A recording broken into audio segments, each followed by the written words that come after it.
Okay, my name is Suzanne Lunsford. I'm from Wright State University. I am a science educator, and today I'm going to talk about real-world experiences developing novel sensors and interdisciplinary approach. And I'm going to talk about collaborations among various universities in the state of Ohio and how we're trying to teach our own undergraduate students to become and retain STEM majors in our program.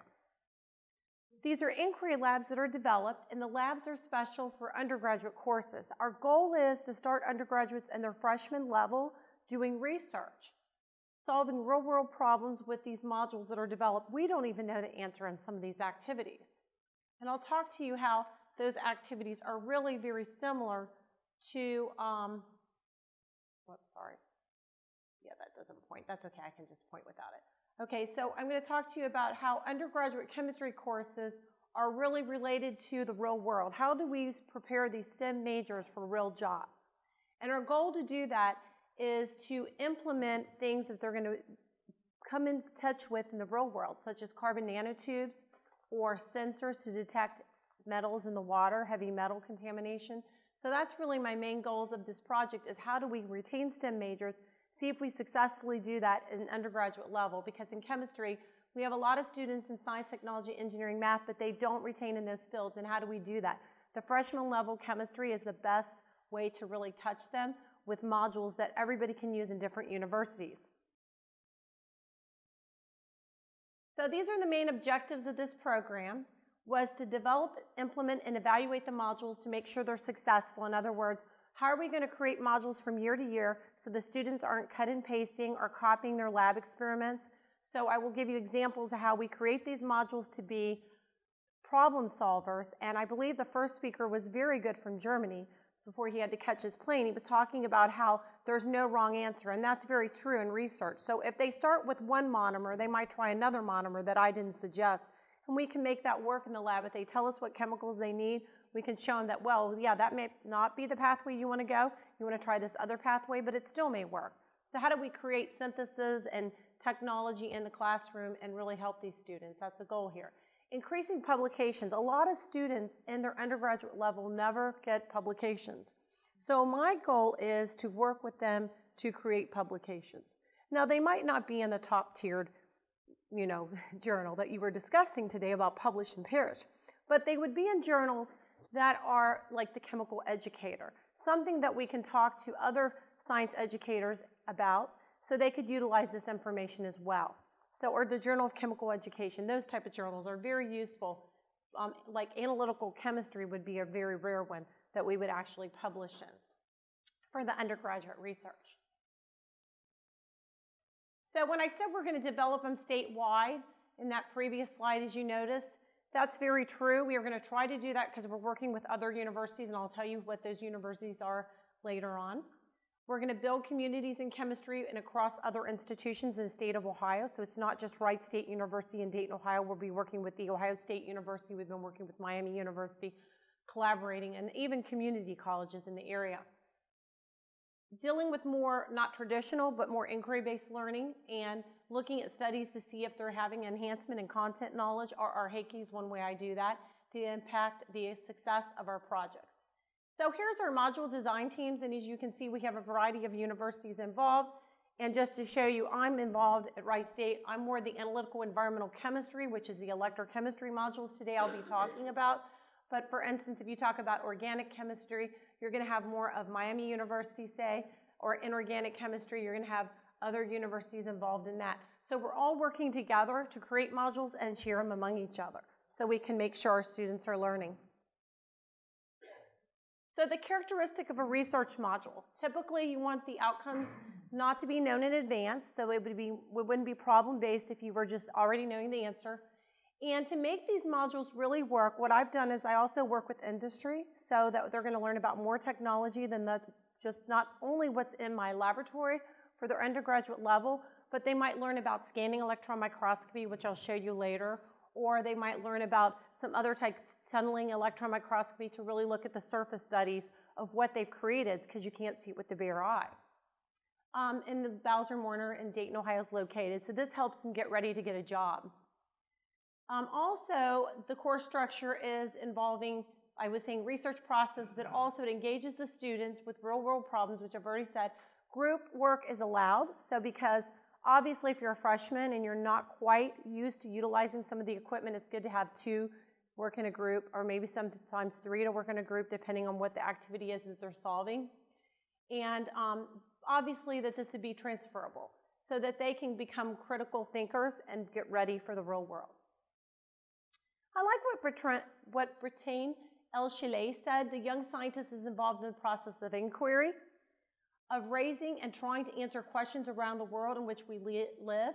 It involves experimentation, creativity, and problem solving, all of which come into play as children try to understand the world.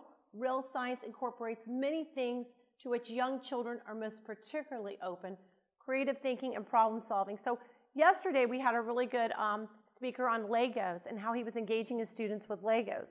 So just from that information, I thought, oh, I could include Legos, looking at polymers and look at how we build Legos, but then also looking at maybe, for my nursing majors, looking at density and specific gravity, or even when we talked about looking at the gravel pit and how we talk about density and specific gravity the other morning with the aggregate industry. How do we do that? So engaging these students is vital, and remember, in children, we love science, but we start hating it. We become older because we're just standing up and lecturing, and the students aren't getting the hands-on aspect. So that's the part where I come in to try to get them to do the hands-on aspect with the research.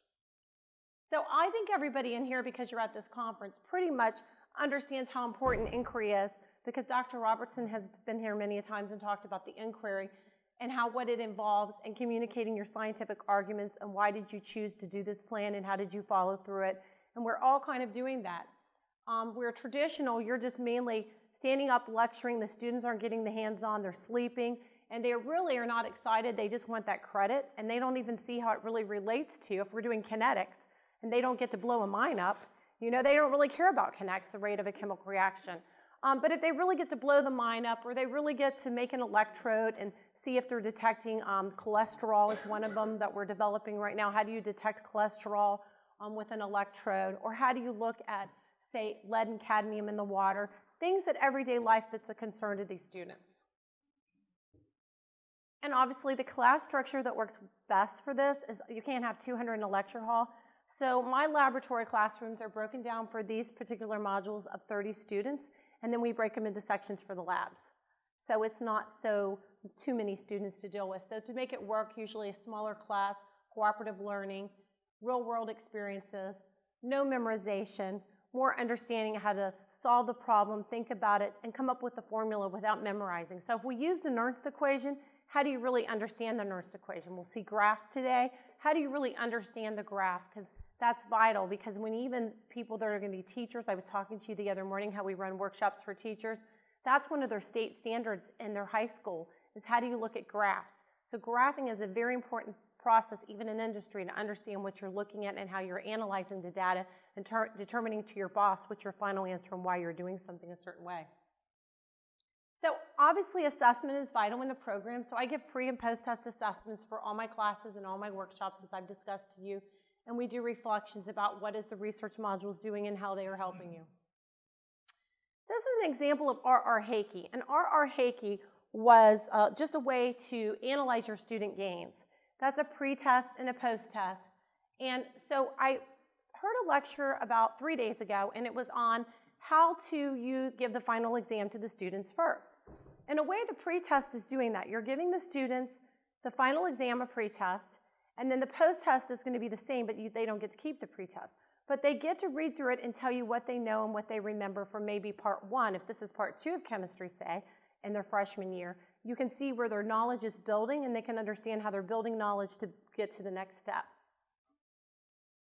So electroanalytical chemistry is what I'm focusing on, as I said in my module. So today, if anybody's an electrochemist or an environmentalist and interested in research, this would be a really big interest in how we create these modules. And typical equipment, just to tell you a little bit about the experimentation process. One of the things I use is a potentiostat, which is not too expensive these days. You can probably get one now for about $6,000. You can get a FTIR, pretty inexpensive, or you can collaborate with industry, which we do sometimes if we want a better instrument. You can do UV vis. I'm going to talk about nanoparticles and why we use nanoparticles in one of the projects. And SEM, Scanning Electron Microscopy, looking at real-world instrumentation with Bowser-Moorner and other types of industry. AK Still today, I will talk about why AK Still in Middletown, Ohio, very close to the Dayton, Ohio area, how we collaborate with AK Still presently. I have an engineering student now working at AK Still, and how the experience of taking chemistry in my lab has built those experiences for him to get a job at AK Still while he's finishing up his PhD right now, presently. So what does those internships do? So for instance, carbon nanotubes. Carbon nanotubes, if you think about yesterday, we had a bridge collapse, since we want to keep it real world. And this bridge collapsed, and it was made, you had steel particles, and you had rebar you put in there. So one of the technologies is carbon nanotubes. What they're trying to do is take the carbon nanotubes, which are basically sheets of carbon, in a honeycomb type of format, and they're going to be about 1/1,000,000th of the meter in diameter of one of these carbon nanotubes. But carbon nanotubes are almost the new Superman, but not quite, and I'll tell you why. Superman is light as a feather, right? He can jump from building to building. Well, the carbon nanotube is light as a feather, but what's so great about that is it's also 200 times the strength of the steel.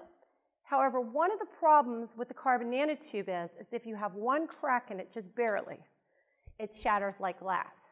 So if we could figure out that technology, it could be taking over the industry of the steel, couldn't it? However, we have some things we need to work on. How many people agree with that, with working in the industry? Probably you see that. But it could be a great, great innovation if we could, get out of using steel all the time. So there you go. So advantages for engineering, carbon nanotubes. And they're used also in dental implants. A lot of people probably don't know that. But they're really used because if you have to do injections, after you put the implants in, you use the carbon nanotubes, say even a titanium dioxide nanotube type of structure. It's very easy for the doctor to actually do injections to get the drugs implemented into where they've put the implant. So it takes the pain away and it prevents the swelling in your tooth area. So that's a vital part of our everyday life. Obviously, we're also using it in aerospace. I'm located at Wright State University. We're right next to the Wright-Patterson Air Force Base. So we're interested in aerospace. We're interested in defense because we have to worry about how we're going to build things. And automotive. Right now, carbon nanotubes are in your cars. In terms of even just your plastic structure, some of those are carbon nanotube structures with some kind of plastic polymer. And so high conductivity is one of the reasons I'm using carbon nanotubes. So my students hopefully will get to learn why carbon nanotubes are important. They'll get to learn how carbon nanotubes are used for sensors and how to actually optimize these carbon nanotubes. So I have a colleague from the University of Central Florida, Dr. Lee Zai, I work with, and I was on sabbatical here about 5 years ago. And Dr. Lee and I decided, since he does carbon nanotubes and I do electrochemistry, why don't we collaborate with our students to do some collaborative learning with the projects? And it's been very well because he has his students learn what they actually make the carbon nanotubes sometimes because our students don't have all the equipment.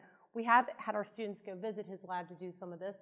So once he makes those, then he ships the electrodes, and then we say, what conductive polymer are you going to put on the surface to detect the specific item that you're looking for? So say your analyte that you're interested in is lead detection, cadmium detection, or even maybe some other items that I'll talk about. Phenols is another one, phenol and water contamination. So that's an exciting reason to use carbon nanotubes. CP is conductive polymers. I just abbreviated it today. So conductive polymers are very useful because they actually synthesize, enhance stability, speed, and your sensor, you know how fast your sensor is going to respond. It's going to enhance the signal, current versus potential, because it's electrochemistry, and that conductivity. So if you take a carbon nanotube, which has high conductivity, is why we love to use those. Think about your carbon nanotubes, even on some of your touch screens of your cell phones are carbon nanotubes. And so, yeah, they can shatter. You know that when you drop them, right? They're very easy to shatter. But the touch screen, the great thing about that is they're highly sensitive and highly conductive. And so for a sensor, that is really ideal for electrochemistry. So what we do is if we take the carbon nanotubes and we ask the students, what type of conductive polymer would you like to utilize for the analyte that you're looking at? And so they have to look at structure. So I know everybody's not in here as a chemistry major or anything like that, or has been a chemistry major, but if you remember back in the day, if you have a hydroxyl group, that's the polyvinyl alcohol. So that's kind of specific, say, for maybe lead and cadmium because the way it's going to react. Where if you have a poly-3-hexylthiophene, actually, you can take that and utilize that in the biomedical field because you have a sulfur on the end, if you see that sulfur on the thiophene ring, if you remember, thiophene means sulfur. So the students are problem solving. How many people can kind of get that gist? So I know the chemistry is not really what you're here for, but the main thing is you can see they're problem solving with the functional group and how that functional group is going to detect what they're looking at. So in the structure, say for a polystyrene sulfonate, they use silver nanoparticles. Because what you do is now you've enhanced it even basically triple times because you have a carbon nanotube which enhances conductivity. You have a polystyrene sulfonate which is highly selective to lead and cadmium contamination, I'll show you. And then the silver nanoparticles further enhance the conductivity to detect what you're looking for. For neurological compounds that in the lab that I've kind of created in the module for the students to learn about, we've looked at catecholamines, which is related to Parkinson's disease because we want to keep it real so they're not bored in class. We're looking at Alzheimer's disease. You know, nobody wants Alzheimer's disease. Can we create the sensor to detect it early? So we look at that. Ascorbic acid is a common vitamin C. I would have given everybody apples, but we gave those out the other day and I'm out of them. But vitamin C, apples because of your ascorbic acid. And so ascorbic acid typically in the neurotransmitter system when they're actually doing a test for your body and they say at the hospital they're going to test you for Parkinson's disease, some of their sensors actually, if you have high amounts of ascorbic acid, it interferes with the detection of the catecholamines. Also, Tourette's syndrome has to do with catecholamines. So various diseases with catecholamine, how your catecholamines are responding. The 1,2-dihydroxybenzene is just a derivative of the catechol to start the project. So you can see how we can build. So no one knows the answer because we could take one day catechol and the next day we could look at L-DOPA. The next day we could look at another neurotransmitter so we can enhance the module. They can't cut and paste the next year because freshmen like to do that for some reason. So they never know the answers, and sometimes I don't even know the answers, so that's even better. So I try to facilitate them along on a lab module.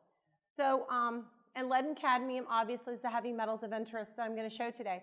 The 3-electrode compartment cell is very vital for them to learn about because they have to understand, because we're working with the Ohio State Universities, who I was creating some of these lab modules with, and it's to understand how to create how our electrons are going to transfer and how do you measure that. And so they learn about the reference electrode, the auxiliary electrode, and the working electrode. So there's kind of building them if they want to be engineering majors as well. So the control potential electrolysis, just to tell you a little bit about it, in that little cell I showed you, they're actually going to take that carbon nanotube electrode, say that came from UCF, and then what they're going to do is they're going to modify it with a conductive polymer, such as 3-hexylthiophene. Or they could try 3-methylthiophene.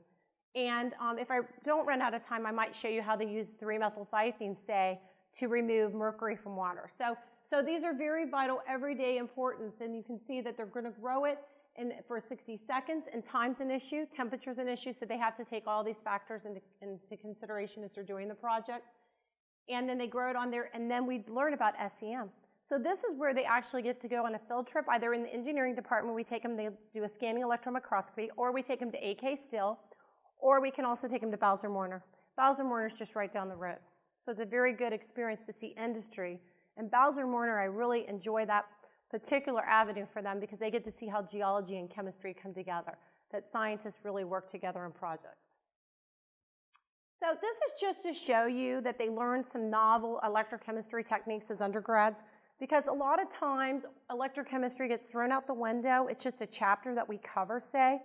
And so we create it where it's not just a chapter where you throw it out the window and forget about it, but we actually learn about cyclic photometry, square wave and anodic stripping photometry, and differential pulse photometry. What are the differences in those techniques and how they can be utilized when you're trying to detect something? So this is an example of catechol with ascorbic acid.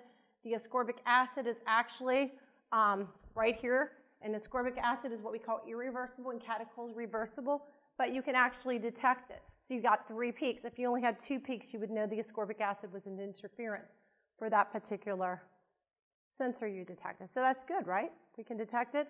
So students get excited when they're successful. This is another example of a lab on differential pulse photometry. And they were looking at detecting catechol and ascorbic acid using differential pulse photometry, so learning a new technique using the carbon nanotube polyvinyl alcohol. And this is the SEM to show them, for instance, that they successfully have grown the poly 3-hexylthiophene. So this is reiteration that they're successful. so that you can't see it by the eye, the scanning electron microscopy. You get a picture of what you've really done on the electrode surface. It's not like you don't believe it. And then what's even neater with the EDAX, you can see a carbon and a sulfur on there, and that you have really created, because poly-3-hexylthiophene, if you remember the structure, it had carbons and sulfur in it. And then one of the things I talked about was the lead and cadmium. And what's so exciting here about the lead and cadmium for an undergraduate level experience was they got to see that lead and cadmium could be detected simultaneously. So you don't have to do prior separation. And so when you're thinking about creating a sensor, in real estate, it's location, location, location. But when you're creating a sensor, it's the detection limit, it's no fouling, and you require no special preparation for your sample. Can you just go ahead, run it, and get what you know it's in the solution? So in this example, this student actually can detect, because you don't know the actual peaks, I'm going to show you. These are injections of a mixture. So this one, like for instance, this is the lead, this is the cadmium. So these peaks are for lead, these peaks are for cadmium. There's a little bit of noise there, right? So we can't completely sell that sensor to the industry, but we can see that we can detect the difference between lead and cadmium in the water, which is really important. No prior separation needed, because if you had to do an inductive coupled plasma mass spec, because we're talking about instrumentations in the real world, and say if you got a job at working in industry, that would be about over $1 million instrument, an inductive coupled plasma with a mass spec, where within electrochemistry, you create an electrode here. This electrode only cost me, say, maybe $5 to create, right? We want it to be cheap and easy to make, $5, say, and then obviously it's the instrument. I said what was about 10,000. I can keep using that instrument over and over and over, right? 6,000 to 10,000, depending on the potential set. So you can really look at students teaching about real world, and a lot of times in this era, I find students don't always worry about cost, because they have that $600 cell phone. They forget it's not really free if their parents pay for it. But the biggest thing is learning how do you create a sensor that's inexpensive and that the company would be interested in, because they don't have that $1 million to buy you that instrument. And this is another SEM, just showing you the carbon nanotubes in this case with the polystyrene sulfonate, with the silver, or on the electrode surface. So you can kind of see they're in a honeycomb structure. Remember how we talked about that, kind of honeycombish, right? So my main perspective here is looking at how to collaborate with industry and with UCF and teaching different techniques, as I've talked about, and this slide just reiterates that. And this project is looking at, I'm going to flip here, is looking at using a bare electrode versus catechol. And the question was, this student was using poly-3-methylthiophene. So it's just a different polymer, because remember how I told you could take it and use a different polymer. And that's an example of that. So, and then catechol, ascorbic acid, and there's a mixture. So you can see they're learning about the peaks, and also what's important, learning about the graph. So on this graph, we have, if you look, we have the oxidation peak for ascorbic acid, the oxidation, and here's the reduction peak for the catechol. So if you flip that graph, it would change it. And so they need to worry about how they flip the data, because on the next slide I'm going to show you, it's either flip the reverse direction, because the way we change the scale from 0 to 800 versus negative to positive, right? So students need to realize when they're problem solving that if I flip the scale on them on an exam question, they should know that right now, because they can see that they learned that ascorbic acid oxidizes and the catechol is the one that's reducing, gives you 2 peaks. So that one was an example of incorporating mercury ions, and so that was an important prospect, because you could actually just say, take that polymer theoretically, and this student was trying to show that you could take the polymer and actually incorporate mercury ions if you wanted to. And if you couldn't detect catechol any longer because you have a heavy metal contamination, like if the brain had heavy metals, you would know. Same concept. So I'm not going to give you too many more slides of pictures. I'm going to give you a little more about X-ray fluorescence just to show you the difference there. Again, this was Bowser-Morner, since we're talking about collaborating with industry. And this was a student took an X-ray fluorescence of looking at mercury versus, say, without mercury, and they could see their sample that had mercury versus without mercury, so they could see if they really did what they thought they did. And that's very important with that collaboration. So I'm just going to conclude basically what this project did. This project allowed us to build among various institutions in the state of Ohio is what we're doing. We're continuing that process. I am with the Ohio State University, even though the National Science Foundation has ran out of money for us. But what we're doing is we're continuing those collaborations, and we're still building inquiry-based experiences for our undergraduate students. We have a new program called the ASK program for the National Science Foundation, and that program is to also incorporate starting our undergraduate level students in research so they can get these real-world experiences, work with industry, and build sensors and learn more exciting science. We have biologists now actually in my university, and geologists, Dr. Slattery, are taking students on now and doing the undergraduate level. So I'm not the only person now in chemistry. So that's really exciting that it's an extension in the National Science Foundation with the ASK program. So if there aren't any questions, I will take questions. I think that's it. I thank you for listening to me today.